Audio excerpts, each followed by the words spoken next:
Hey, what's going on, guys? It's Rob from Heroes Avenue. Happy Friday. Hope you guys are all having a great day. What you just saw right there is a commercial from my upcoming superhero 5K, 10K fun run that I'm putting together for work. I'm still contemplating what I want to be for this run. I've cosplayed as Black Manta. You might have seen it in the little promo. I've cosplayed as the Flash. And what else have I done? I think I've done Batman as well. So kind of contemplating what I want to do. If you guys have suggestions, let me know. In this video, we are talking about some DC news topics today. What we're going to talk about is the CW Flash Cameo. Some of you guys have commented down below saying, why didn't you guys really cover this? And also, we're going to be talking about Colin Ferrell and a recent Jimmy Kimmel interview he did that sheds some more light on his Penguin character and the Batman. So, with that being said, let's go ahead and get into today's topics. First thing we're going to talk about is the Flash Cameo. So, I'm looking at an article on sci-fi.com, and again, I apologize, guys, for not covering this. Darren and I were actually at a friend's gathering, and the Flash Cameo happened while we were over there, and we talked about it, but because of our busy schedules, I think we missed a video the next day, and we just never ended up covering it. And I do want to talk about it right now, so we're going to get into this video and talk about how it came to be, and also why it happened, and kind of speculate on the future of the Flash. There's a crazy rumor going about, and we'll talk about that in just a second, but what did I think of the cameo itself? I thought the cameo was really freaking cool, especially because this is not a cameo that I don't think anybody expected. Actually, no one could have expected this because, as we're about to see, this cameo was put together at the very last minute, which is super cool and something that DC should be honestly doing a lot more of, given how they have the rights to all their characters. So it's cool that this happened. The dialogue was actually pretty funny. I thought it fit the tone for the CW TV shows. The CW TV shows themselves is something that I kind of fell off of watching.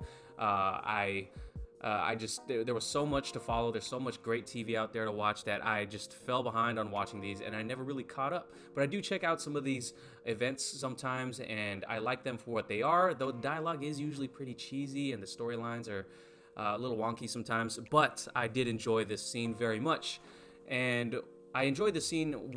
There's multiple levels, right? There's a lot of questions to be asked and everything. So basically, Grant Gustin was speeding through the Speed Force. He was running through the Speed Force, and he was supposed to end up in Star Labs somehow, and he runs into Barry Allen from the DCEU universe, right? And immediately they're confused, and they're trying to figure out where they are, who they are. And I think Ezra Miller had this line that asked him if he was cosplaying or something, if he wanted a photograph. I thought that was pretty funny. And Grant Gustin, talked about how cool his suit how cool his suit was, and how it looks like it protects him pretty well. I thought that was all pretty cool. Curious thing a lot of people talked about was why Barry Allen from the DCEU universe got his name, The Flash, because he goes, The Flash. He seems to be really interested in Grant Gustin calling himself The Flash, and it kind of implies that he might have got the idea for the name from this TV show. That's yet to be determined, and I thought it was pretty cool, though. The other thing that was cool is that we got a mention of Victor Stone. Grant Gustin obviously knows what's going on in the story, and Ezra Miller's character goes, what do you mean this is not possible yet? And then at the end, right before he fades away, he says, I told Victor this was possible. So yeah, this was all pretty cool, and it leaves some open doors for some explanation or possible cameos in the future Flash film. Why did this come out? I think it's coming out because we recently got the news from the director themselves, Warner Brothers, that this was going to be a different type of Flashpoint movie. Ezra Miller's Flashpoint movies is essentially confirmed by IT director Andy Muschietti. So now that we got that confirmation, like the week before, it looks like last minute they put this cameo together. Let's go ahead and read off the article. And there's plenty of articles on this, but I'm just gonna go ahead and read off some of the parts of the article that I thought were interesting. So let's jump into the interview here. So executive producer Mark Guggenheim told Variety, "We were series wrapped on Arrow and we were wrapped on the whole crossover. We were in post and some episodes were locked and some were soft locked. I got a phone call from Warner Brothers boss Peter Roth saying, 'I know you're locked, but can you put Ezra into the crossover?' And I said yes. And he said, 'How your series wrapped and you're wrapped on the crossover?' And I said, 'Yeah, I know, but if you're telling me Ezra Miller can be in the crossover, I can make it happen.'" Goes on to say, "Grant was incredibly enthusiastic and on board with it. And then we got on the phone with Ezra Miller and told him the scene I had written and was completely into it. And we just went. We put together a unit of the Flash crew on the Flash set since Arrow's team, which had produced the rest of the hour, was gone. And much to our surprise, no one noticed Ezra Miller was in Vancouver and no one leaked it to the crew, which we appreciate. So we were able to keep it a surprise." And then talking about whether or not the DCU Barry Allen has been totally wiped away from the Arrowverse, given how the scene ended up being. He says, "I will leave that question to Warner Brothers and DC. They have a wonderful vision for not just Ezra's Flash, but also the entire DC universe. Jim Lee is the man to talk to," finished Guggenheim. So that's how the story got made, or that's how the cameo got put together. It's really cool. I'm thinking Jim Lee has a big part to do with this, and I'm really glad that we got someone like him in charge now. And just credit to all the people who are working on this for making this happen. It was a great thing for the fans, and I think it probably capped off, one of the biggest events in the CW show universe so far. So again, I thought that was really cool. And hopefully they do some more of that in the future. And I'm really hoping Grant Gustin can somehow make a cameo in the Flashpoint Flash movie. And speaking of that Flashpoint Flash movie, there is a crazy rumor going on right now. And I'm looking on the craziest rumor site right now. And I usually don't like to cover We Got This Covered anymore. But this was just so outrageous that I thought it's something that I'd bring up to you guys and see what you guys think. So I'm not going to read the whole article here. As you can see on the headline, it says, "The Flash movie rumored to feature a female reverse Flash." WTF, man. What the heck? So I guess it's coming. They're citing something from 4chan. So I'm not sure what that website is. Let me know if you guys know in the comments below. But I'll go ahead and read what's quoted here. It says, "Barry Allen has the power of super speed and fights daily against villains in Central City, but that doesn't stop him from suffering from his mother's death. But everything changes when he meets a mysterious woman named Eobard Thawne, who teaches Barry a way to change his mother's tragic fate." What the heck, man? A lot of us DC fans, and again, I'm not really putting a lot of trust into this, but I just did want to comment on it real quick and say, what the heck, man? We were all waiting to see a big screen debut of Eobard Thawne, Reverse Flash, and while this sounds too crazy to actually be true, I wouldn't put it past Hollywood to do that, right?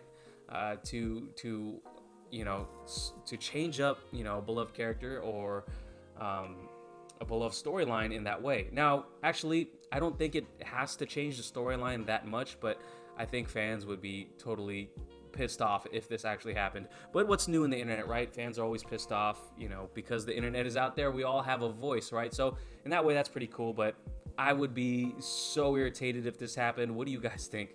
Do you guys put any stock into this rumor? I don't really, but I know it's. I thought it was just something fun to talk about. So let me know what you guys think of that and the CW cameo. Did you guys enjoy the crossover event? Let me know in the comments below. Let's move on to the next topic. We've been talking about Batman a lot, so I want to continue talking about it because I'm so hyped for this movie. Now, one of the things we've been talking about, Darren put out a video yesterday on the Batmobile and the Batsuit, and the rumors about that. But what we've been talking about a lot lately is Penguin, right? Some of the set leaks came out showing Colin Ferrell on set, and set photos came out of Colin Farrell actually looking a little chubs in a recent photo while he was grabbing some Starbucks, and a lot of us are speculating what Penguin would look like. And Colin Farrell actually went on to the Jimmy Kimmel Show to promote his upcoming movie, The Gentleman, which I'm hopefully going to watch this weekend. Can't wait. Love Guy Ritchie. He was promoting this movie, and basically Jimmy Kimmel asked him about the Penguin role, and he had some comments about the movie.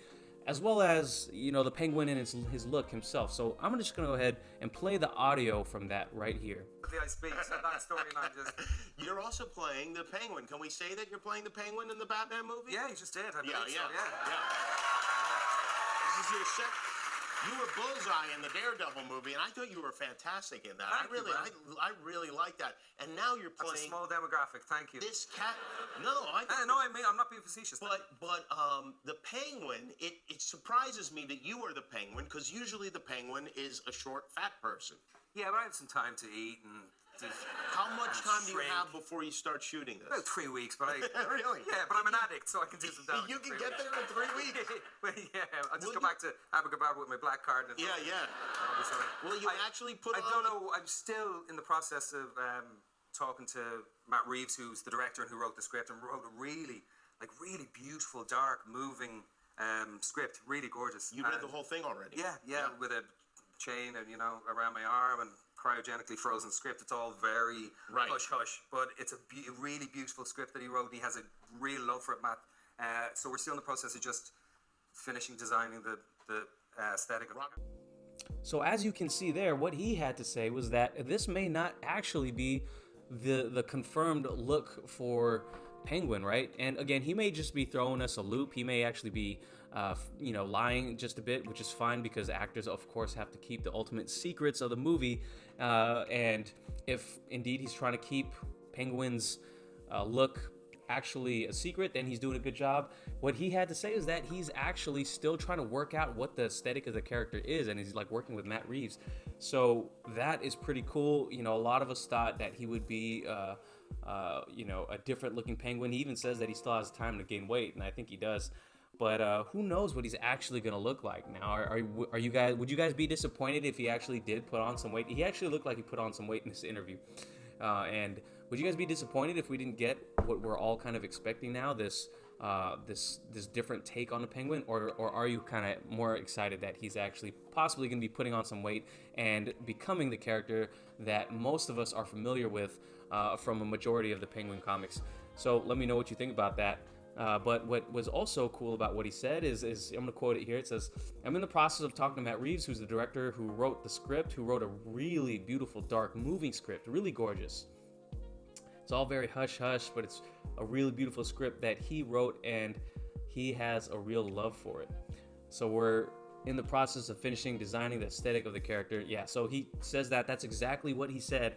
And what's the common thing here is that people are saying that this script, the script that Matt Reeves wrote, is really incredible, really dark and moving is how he described it, and really gorgeous, which is really interesting. I think one of the fears about this movie is that it would end up kind of like the mid-90s Batman, the Joel Schumacher Batman movies. And while those had some beloved characters in it, you know, it stuffed a lot into the movie, those were really kind of all over the place and really just a big mess of a movie. While I did like it at the time because I was a kid, I look back on them and just shake my head. But yeah, so I think that was the biggest fear, given how we looked at, you know, what kind of characters were going to be in this movie, given how they were trying to get someone like Jonah Hill to play Penguin before Colin Ferrell took on the role. Some people were speculating that this might be like a Joel Schumacher type thing. But given what recent actors have said about the movie and the script is giving me a lot more confidence. Not that I didn't have confidence in Matt Reeves already, but it is giving me a lot more confidence, getting me way more hyped. So that's all we have time for today, guys. Just wanted to share that with you, give you guys some updates. Now, there's definitely other stuff to talk about. I know, you know, Zack Snyder, you know, announced his poster contest for Zack Snyder's Justice League.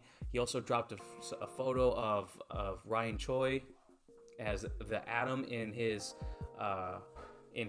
universe, something that got cut out. Obviously, there's a ton of things that got cut out, but yeah, don't got enough time to talk about it. Just I wanted to throw it out there. Drop comments down below if you want us to talk more about it. Definitely, we'll do a Snyder Cut update video soon, talking about all of this. But yeah, guys, hope you guys all have a great weekend. Thank you guys for watching. Like this video if you can. Subscribe if you haven't already. Make sure to hit the notification bell. It really helps our channel, guys. Thanks. Peace.